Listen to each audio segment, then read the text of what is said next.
ধন্যবাদ ইনশাআল্লাহ। আর আমাদের মহিলাদের বাবনদের উদ্দেশ্যে বলছি, আমাদের একটি চেয়ারম্যান কারিশমা 31 ডলার দিয়েছে।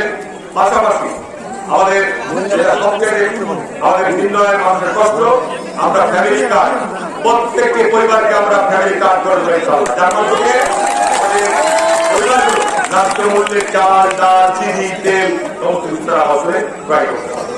ভালো থাকেন, সুন্দর থাকেন এবং আমাদের যে 5ই আগস্টের মধ্যে যে পরিবর্তন আকাঙ্ক্ষা, এই আকাঙ্ক্ষা পরিবর্তনের যে আমাদের জনগণের চাহিদা, এই গণতান্ত্রিক সরকার, গণতান্ত্রিক রাষ্ট্র ব্যবস্থা বিভিন্নভাবে আমরা এগিয়ে যাই, আমাদের ভিত্তি স্কুলে হোক, মজবুত হোক, এই প্রত্যাশা রেখে আমার বক্তব্য এখানে শেষ করলাম।